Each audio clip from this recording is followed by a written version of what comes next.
morning to you. Back from last night. Had a late night, somewhat, but not extremely late. So look, welcome back to the morning show again here at WIDU 1600 AM 99.7. The weather out there is going to be real nice on today. So if you want to go outside and do something nice, it's 52 degrees now, and we should have a high today of 75 by 3 o'clock. 75, wow. I mean, that's pretty incredible there. But there are a lot of stuff going on nationally as well as locally. Want to do a recap of our elections that we had on yesterday. In the studio with us for our elections central director, person in the middle of things, Jay Reinstein. Yay! Hey, wow, I've been promoted to director. Yeah. Wow, this is good. I've never been a director, so thank you so much. Are you going to go through the score? Let's go through everything. Also, we have produced this morning, Reverend Paul Matthews, and so a lot of people. Well, we had a room last night of a lot of people. We did contributing in a lot of ways. I want to appreciate and do appreciate all of them. We want that diverse because there's a lot of females over males. But anyway. Absolutely. And what was sort of nice, too, is that we got our, the results came in earlier than I thought. They did. So let's just go through everything pretty quickly here because we're going to be having Linda DeVore is going to be calling in.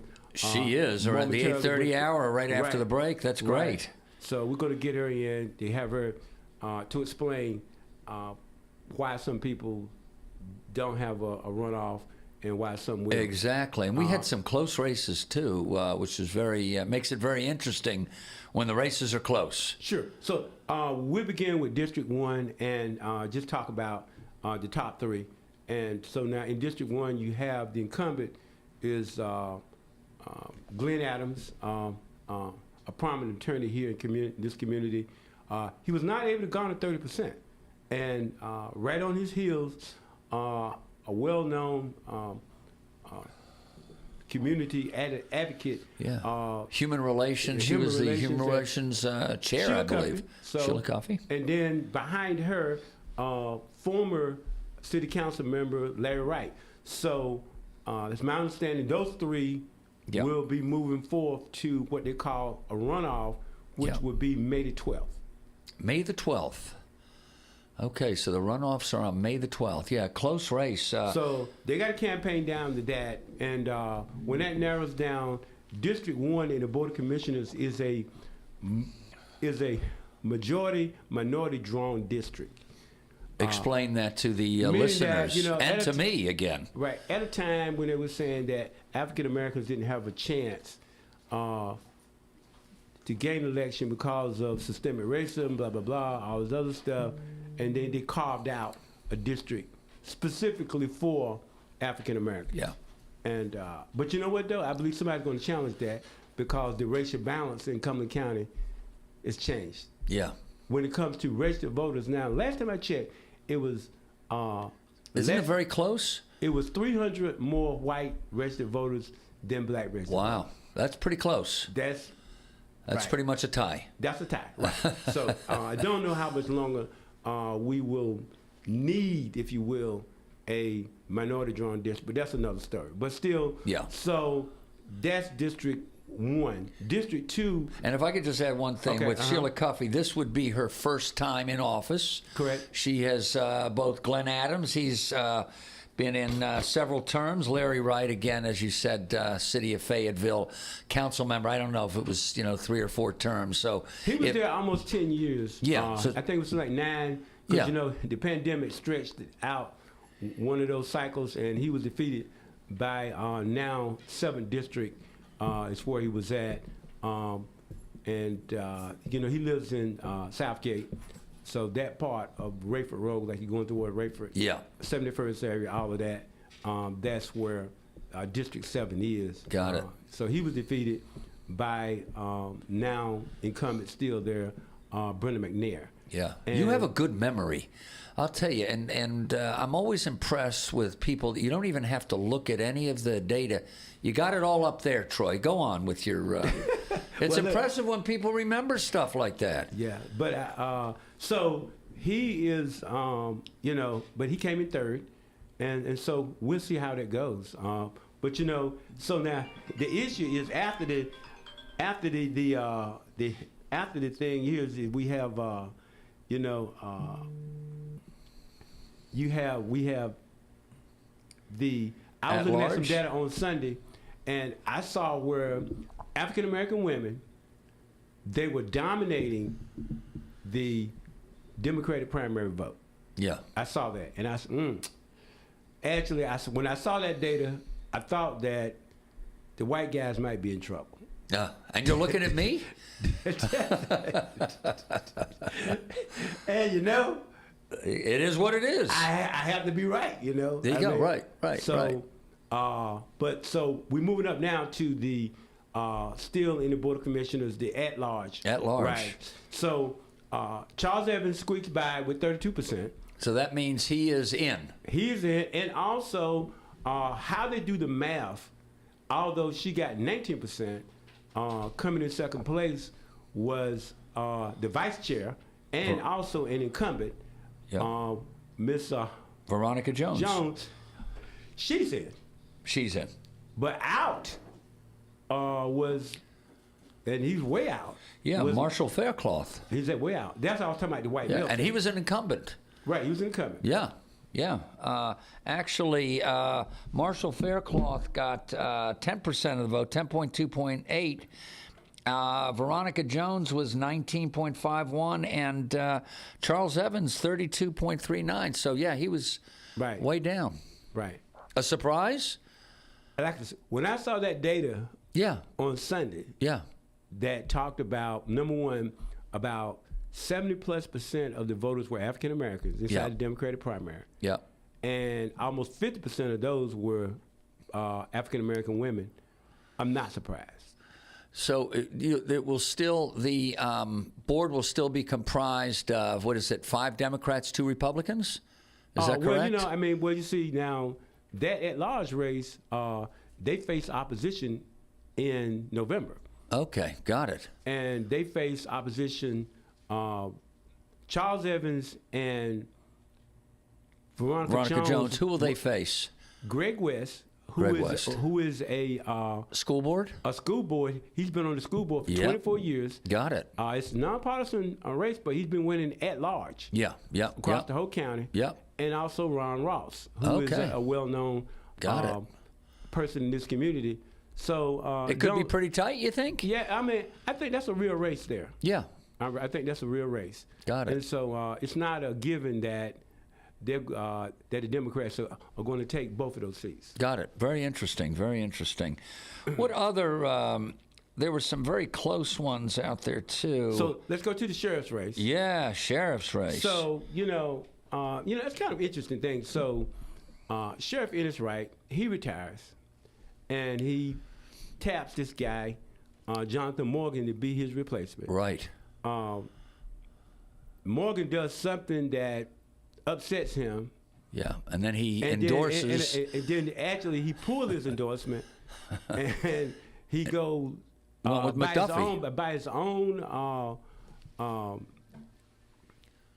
admission, he recruited Troy McDuffie. Yeah. And both he and Troy McDuffie both say that. Yeah. And again, he goes and he recruits someone else, and that guy turns out to be the big winner. Yeah. On last night. Wasn't there, what was the issue that allegedly there was a picture with Moose Butler and... I saw it. There was tell me about that. Well, what happened was Sheriff Morgan, he has this flyer that he put out, and he had on the flyer, well, first of all, he put all these people on the flyer. Yeah. That kind of insinuates that they are endorsing him to be sheriff. Got it. When the Board of Commissioners were voting for him to be the interim sheriff. Got it. Until the election. Yeah. Okay. So that's one thing. But then he says, in one of his little blocks, he says that he was endorsed by the deceased previous sheriff some time ago. I think he died in 2022. Okay. Moose Butler said that he would make a good sheriff. And so, Okay, you believe that? Okay, well, I'm with you. Right. When did he say that? Right, exactly. Then I'm talking about his response is, I think this is what really hurt him. He said, well, I didn't hear him say it, but somebody told me that he said it. Yeah. That's, So then he said, well, it's pretty weak. Okay, but still, Yeah. I'm still with you. Yeah, got it. Tell me who Right. told you that. Yeah. I can't tell you that. Yeah. That's. Yeah. I think that was Not a good look, and that was the nails in the coffin for him. That's what I believe. Yeah. And Troy McDuffie won pretty handily. Oh, that's what I'm saying. Right. Well, you know, Almost 50%, and Morgan 27%. that's a butt whooping. Yeah, that's That's a pretty butt big. whooping. And all of the other folk, you know, there's. I wouldn't say it prior to the election, but I thought that they didn't stand a chance. Yeah. You know. Yeah. So Troy McDuffie was vast law enforcement experience. He does face opposition in the fall by a Republican. Yes. Don't see that flipping though. He has run numerous times. Was it LaRue or? Yeah, he has. Yeah, he's run. I used to work with his dad. Okay. And so, you know. Is he still? He's still a Cumberland County. I don't think Or so. not in the- I don't okay. think so. I don't think so. But he's an old guy. I mean, actually, we were deputies at the same time Okay, got it. back in the 80s. Got so- it. And we have a call. We have a caller on the phone. Is that Linda this morning now? Good morning. Good morning. How you doing there, Madam Chairman? I'm doing okay, Troy. Very happy to be Wednesday morning with you on Wednesday morning. Excellent, excellent, excellent. Well, look, thank you for joining in with us there. I know you were communicating with Jay as well. Look, if you could just, a couple of things, if you could just explain how the runoff process works. It's not going to be a runoff in the at-large race, but there will be one in District 1. If you could explain that to our listeners, how that came about and the law applicability to that. There will not be a runoff in either one of those races locally neither at one? all. No. In fact, I don't know of any runoffs other statewide. We obviously have a recount developing up in the northern border counties where Sheriff Sam Page and Phil Berger are 2 votes apart. That's a totally different story, and sometimes people confuse recounts and runoffs. But because of our 30% threshold that we have in North Carolina, which we've had for over a decade, it looks like we're not going to have any runoffs. You know that in Texas, where they have a runoff coming, a big one, they still have a 50% threshold to avoid a runoff. And in our state, it was 50% back in the 80s. It became 40% after that, and then about a decade ago, it was lowered to 30%. Wow. To really, and I can't say what all the motivations were, but I will tell you that a statewide runoff, for instance, the state would probably cost taxpayers $3 to $5 million. Whoa. And we had one of those in 2024. It's not unusual in presidential and council of state years. In our county, probably the cost would be between $100,000 and $150,000 we estimate for a runoff if we're countywide. But we're not in that situation, so that's good. So in District 1, with no one reaching 30%, we still don't have a runoff. Correct. So the percentages that you see displayed on the results sheet are not the percentages that are used to determine a runoff Okay. for threshold. In a multi-seat race, it's a little bit more complicated than that. And the reason it's not 30% is because the calculations are based on the fact that everyone's allowed to cast 2 ballots, but not everyone does cast 2 ballots. There's a lot of single-shot voting, and that reduces the pool of votes available.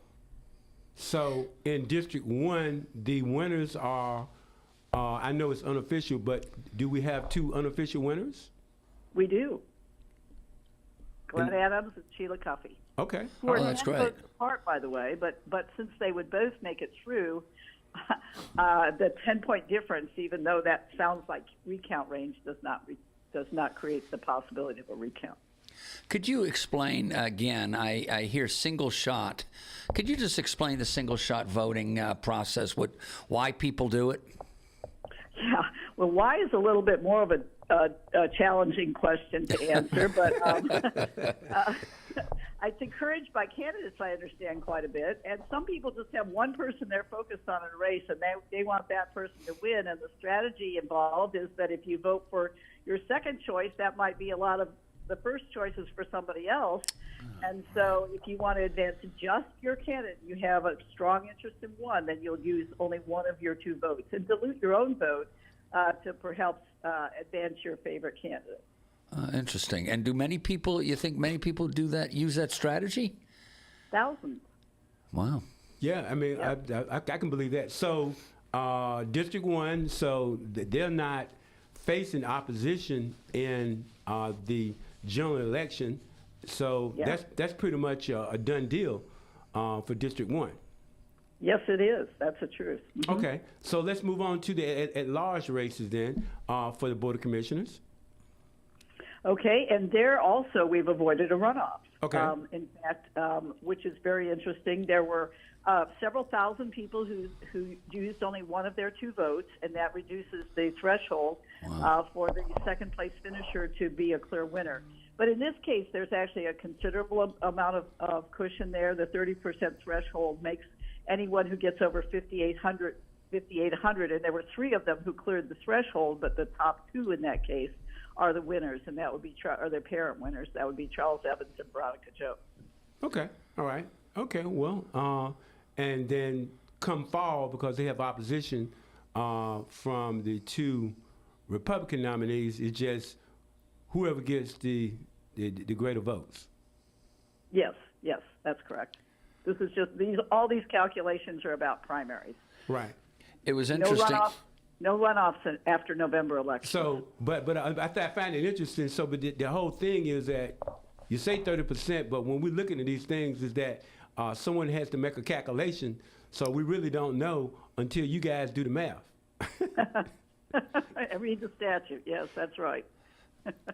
Multi-seat contests are not clear on their face. I see. Confusing to me. You know, we were trying to get an answer last night, and someone called in, and they didn't really kind of explain that. The way you explained it. Yeah, you've made it much easier to understand. Right. It was also very nice that we got the results in earlier than we initially thought. So that helped us out quite a bit. So there was a lot more to talk about. Well, I have to tell you, we were thrilled about that, because when our director of elections told us about a week and a half ago that it could take up to 4 hours to download with this security upgrade that we had, and improved function in other ways, improved some of the security features, we were very concerned, of course, and so that's why we put the word out so that people could be prepared, and so that but they downloaded very quickly and efficiently, and we were very pleased. We, as you probably know, there was a delay in getting out the results through the state website until 8:30 because of a poll that opened late in Halifax County, and there was a determination made from the state board with an emergency meeting that if we couldn't have them all come out before 8:30, then none of them would go out before 8:30. Kind of reminded me of the, and you probably remember this, Jay and Troy, in 2020 when in the presidential race where the panhandle of Texas hadn't closed their polls yet, and all the rest of the state was reporting their results. And the question is, does that taint then the voting that occurs afterwards? So the state board in our state solved that problem last night. Can I ask one more question? What are your thoughts about what happens next with the burger race? Yeah, so it's 2 votes apart. Apparently, Sam Page is leading by 2 votes. There are probably close to 100 provisionals out in that race, which is split between Rockingham and Guilford counties. And those all provisionals in the state are considered on Friday afternoon this year. And so Friday afternoon, I think they'll have a much better idea of what's going on there. There could be a few loose ends before canvass after that, but I suspect that it'll become much clearer then. That will be, that race, of course, will be eligible for recount. And recounts tend to not make much change with the tabulators and the equipment we have these days. But in that close a race, I would say it's not over. Very interesting. Also, and not affecting us, but a congressional race up in Durham, Jay, Miss Valerie Fouché. Yes, that was pretty tight. But Fouché was, I believe, declared the winner. Correct? Yes, and I don't recall offhand that that's even eligible for recount. I think she made a clear statement in that election.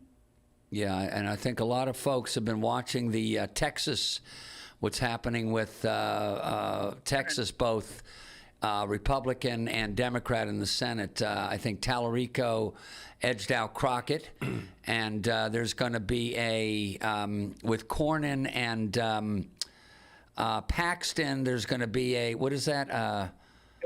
A runoff, yeah. So it's very exciting in Texas. It is very exciting. And with their 50% threshold, they have a lot of runoff elections. And as I said, back in the 80s, it was 50% in this state. We lowered it to 40%. And when Tillis ran for the first time in 2014 for the U.S. Senate, he was in an 8-person race, and it was a strong field. And I don't think anybody thought he would get to 40%. He did, and avoided his runoff there. And then a couple of years later, the threshold in North Carolina was lowered to 30%, which means we have few runoffs. But y'all may recall 2 years ago when Dave Boliak was elected auditor, he actually was in a runoff in which he had finished second in the primary and then won the runoff. Correct. For that. Yeah, that happens. Things happen. That's right. That happens. So, how do you feel about the voter turnout on yesterday? Well, 14.3% was not, I think, what most people would have liked. Yesterday, it was we had a 15,000 and change early voting, and we had 15,000 and change on election day. I think we all thought that starting out with the early votes, which was exceeding expectations, that we would do the same on election day, but it did not turn out that way. Interesting. Just for, if you could just let us know, what's the record for early vote or for a primary, and what's the record for general, as far as you know? Wow, that's a good question. This is an off-year election, so if you're talking strictly about off-year elections, we did not hit any kind of records. that I can tell you. We did better in 2022. In 2022, you may recall, the census had been delayed, and so we had the city council primary and the general election primary in May of that year. And so we had two sets of candidates laid on top of each other. And primary turnout is largely dependent on what's happening in a party primary. Any specific party primary drives turnout. And I think a lot of people thought we might see a record turnout this year with the commissioners at large and the sheriff's race. We haven't talked about the sheriff's race. That did not turn out to be a close race at all. No, not at all. It didn't. I was sharing with Jay, I saw some preliminary Democratic Party numbers, and I saw the number of African Americans that were voting, particularly women. I thought that would hurt the incumbent sheriff, and that proved to be correct. Apparently so. And, I think all four of the candidates had law enforcement experience to various degrees. I read their resumes. I don't vote in that primary, but it was interesting for all of us because the Democrat candidate generally does very well in the general election in Cumberland County. It does. Yeah. Well, look, I appreciate you. Thank you so much for bringing us up to date. And I wish I'd been talking to you last night, and I wouldn't have gone to bed thinking the wrong thing. But anyway. Election nights tend to be that way, Okay. A lot of confusion. Right. Well, Thank you so much, Linda. Thank you so much. And look, we appreciate all that you do.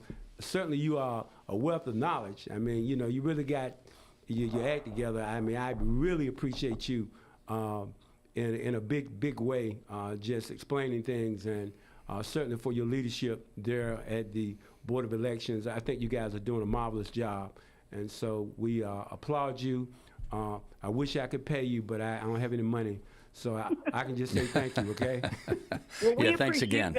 Appreciate you guys, too, because that's how we get the word out these days, people who are willing to talk about it. Thank you. Thank you so much. Thank you. Have a great day. Have a great. You too. Bye-bye. Bye. We're going to go back and let's take a quick break here. We got a couple of minutes, and we'll wrap this thing up here. But, Jay, that's interesting. So it is District interesting. 1 is settled. Right. And it is interesting, those percentages, that 30%. Yeah, There's not another 30%. calculation that I still don't understand, but Linda does. Right. And that's important. So when we're looking at it, we don't know. We just say they got to go do their math. Right, and right, determine whether or not exactly. it's over. Anyway, we'll be right back. 1600 AM, 99.7 FM on the We Do Radio Network morning show. We'll be back.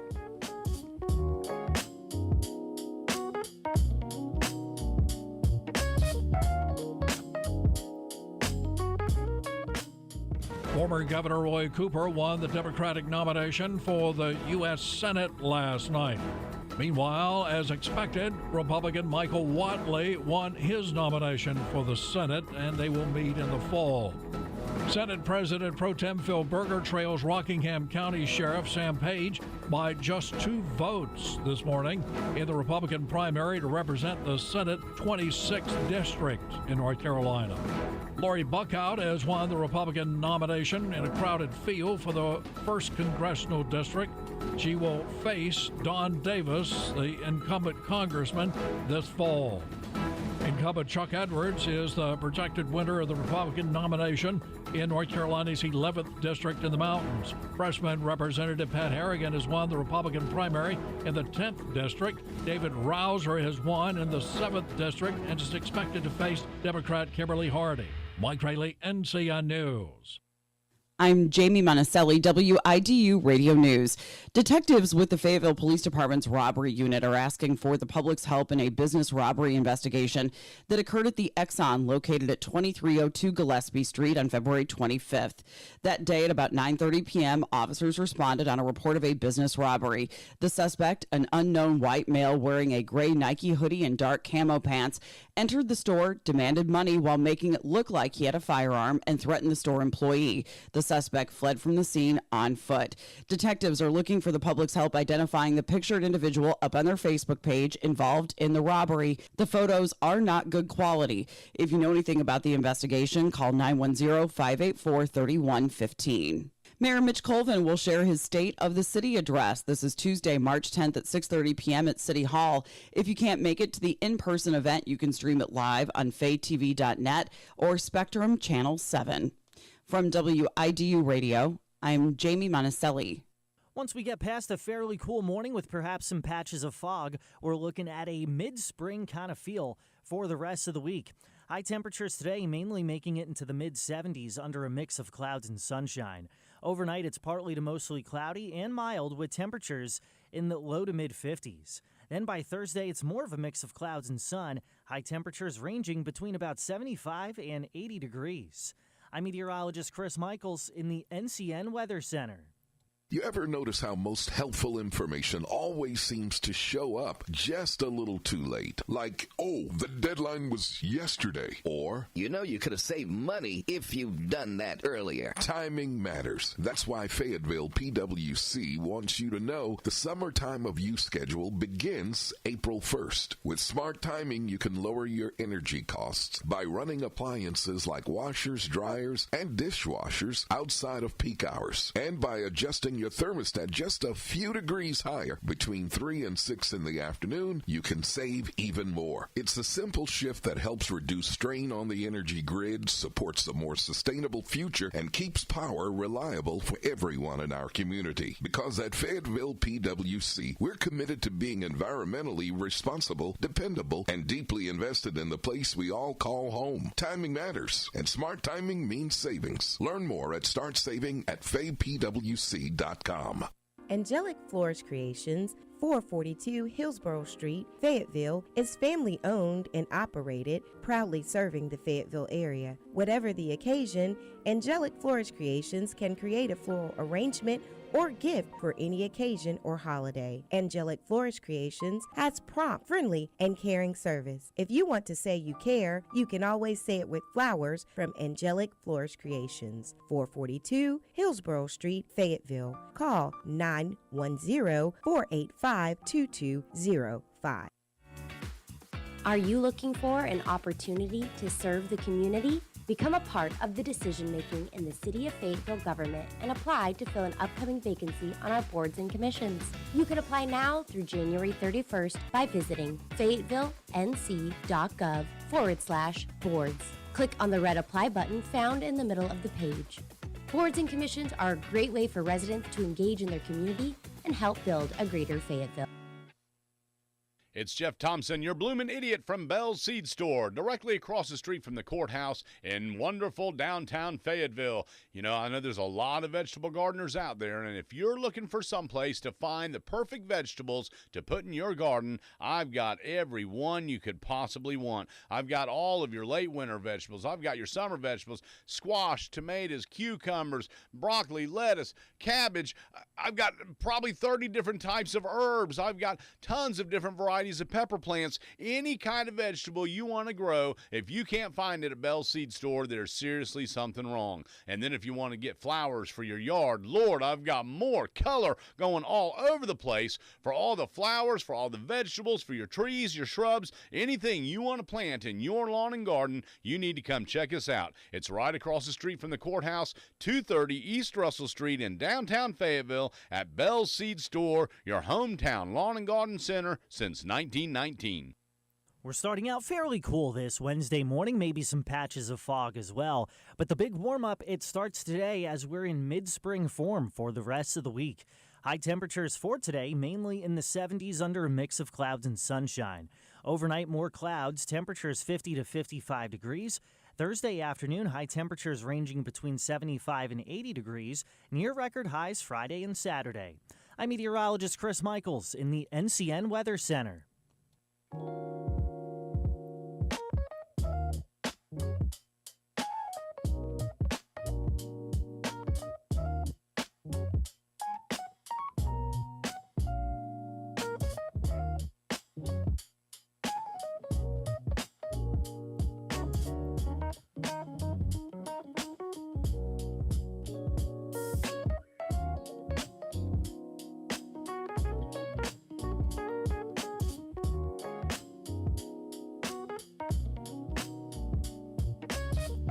And welcome back to the morning show. If you're there and if you want to call in and have about a minute because our time is running out. If you're a candidate and you are a winner and you want to call in and thank your supporters. Could losing candidates call? Yep, that's the same thing. Anybody wants to call in. If you're a losing candidate, you can call. 910-483-6111. But I would like to hear from the winners too, as well. Yes, of course. Of course. I was sort of joking there a little bit. Maybe not a funny joke on the day after the election, but right. There were some great candidates this year. I got to talk to each of them. Sure. And it's always an honor to talk to folks that are running for election. It's a big deal when you run. It takes a lot of energy. It does. I can't imagine running. That would be, it would take a lot out of me. Do want to make mention of the House 45 race with, I got to call it there now, but with Francis Jackson. Yes. And the young man Cunningham. She she won pretty heavily in that. You know? She did. She's a teacher too. Right. We have someone on the line. Right. And so, but that's going to be so. Back to the phone lines now. And good morning. This is Veronica Jones, your Vice Chair, County Commissioner at Large, and I just want to thank all of Cumberland County for believing in me and giving me the opportunity to continue to move forward in November. I hope you all are having a great day. I'm enjoying the show. Thank you so much, Vice Chair Jones, and best success to all you guys, and ran a good race, and we look forward to a spirited race in November as well. But anyway, have a nice day. But thank you so much for calling in. Yeah, thank you. And congratulations. Please. Thank you. We do have our State of the Union coming up March 16th, and I invite everyone to attend that. More information on our website, but the county State of the Union will take place on March 16th. Thank you so much. Yes, ma'am. Thank you so much. That's exciting. I'll tell you, it's got to be a relief after that's true. The day after. It's like you've been putting out signs, you've been shaking hands and holding babies, and now. So that was that race. Yeah. And then you have the other races like now I was getting a lot of my mailbox was filling up. Yeah. With Diane Wheatley and Tom McGinnis. I mean, I was getting mail from them every day. And Diane Wheatley won pretty convincingly. Right. And so did thing McInnes. Oh, yeah, right. They both won. Now, do they have a runoff, or is that it? Diane is in. What you mean they have a general election opponent? Yeah, general election opponent. Yeah, and she has Janine Ackles. That's right. Who was in the primary. And Janine she won convincingly as well, which is great. That is a Republican-drawn district. I don't know how that'll turn out. Yeah. Same thing with, Miss McGinnis is the majority whip. Oh, yeah, wow. And so inside of the caucus, for people the whip is the person that calls everybody up, try to line everybody up when they take votes and things like that. Very important job. A very important job. Very important. So he's the majority whip. So we'll see. But I don't, he won handily, and both those districts are drawn that way. Don't know how they'll turn out. However, I don't know if he has opposition in the fall or not, but I know that Diane Wheatley does. Here's a question for you. How big will the turnout be for these midterms? I think it'll be big because of, in North Carolina particularly, you're looking at one of the more important and probably it's going to turn out to be the most expensive the Senate race? Oh, you know, we've had the most expensive Crazy. Senate race going all the way back to Jesse Helms and Jim Hunt. I think that was 1984. Something like that. I don't think was I born? Oh no, I was born. Yeah, of course. Yeah, you were here, but I was here. Paul Apostle wasn't. Paul, wasn't. He was in pull-ups, but But it is amazing. I got to say that the amount of money spent on some of these races, hundreds of millions, billions of dollars. I gotta. But when they're buying TV, that's big the bucks. real factor there. Yeah, when you're buying TV. It's big bucks. Them TV ads. Yeah. Look, if you really want to run a good race, buy radio. Okay. Yeah, there you go. Buy WIDU. That's right. Buy radio. Yeah. That's where you're gonna be solid at. Yeah. I just think there's so much money wasted. And again, it gives the advantage to those folks. If you have the deep pockets, you have a much better chance of winning. I believe that money contributed to some wins and losses right here in Cumberland County, the races we just came out of. I mean, if there's some people, if they had more money, I believe absolutely. I believe it could have been a different outcome if they had money. But look, you can't get into this without money. You know what I mean? No, that's right. You don't go. Look, I've never been to any type of gambling establishment ever in my life. You have not? Never. I've never been to Atlantic City, Vegas, Reno, anything. Wow. I was stationed in the military close Vegas. to it, and I just chose not to do it. Yeah, that's good. But I just it's a waste of money, but that's how I saw it. Yeah. And so, but still, why would I go if I didn't take some money with me? That's a good point. I met my wife at gambling in Atlantic City. Okay. That's where I met her. Interesting. A very, very quick story. I was just going through a divorce. I went there with a friend of mine. We were at the blackjack table. I am not a big gambler by any stretch of the imagination. And there was a woman that hit 2 jackpots on a slot machine. It was like 500, 500. And I was like, wow, she seems very lucky. And we started talking, and we just sort of connected. We exchanged numbers. Okay. And we stayed in touch, and the next thing I know, a year and a half later, we got married. Okay, great. That's a great story. Isn't that a great story? That's a great story. Now look, and it's a true story. Troy, you don't seem to believe me. No, it's a true story. I believe you. But look, yeah. I just want to say to you that if you give me your money, I will go to Reno or Vegas or Atlantic City. Let me think about that. And I take Paul. You know what I mean? If you give me your money, okay. Let me think about that. I'll get back to you on that. Look, guys, we're gonna wrap things up here. Appreciate you. Be back tomorrow morning to talk about some other issues, and on the half hour we're gonna have George Brees come in. He's gonna be chatting. I'm sure he's gonna have a lot to say about this U.S. Senate race and some other races. George is kind of like the guru around here, politics. But enjoy everybody. Thank you all so much for tuning in and being a part of us. Jay, thank you so much. Always enjoy it. Thank you, Troy. Interviewed everybody. But look, got to do it again now, but it won't be as many. Exactly. But looking forward. Looking forward to that. So, guys, you guys have a great rest of your day. It's supposed to be up to 75 degrees today. If you want to get out in the yard, do a little something, walk your dog, whatever, today would be a great day to do that. So, thank you again, Reverend Paul. Have a great rest of your day. We out of here, guys.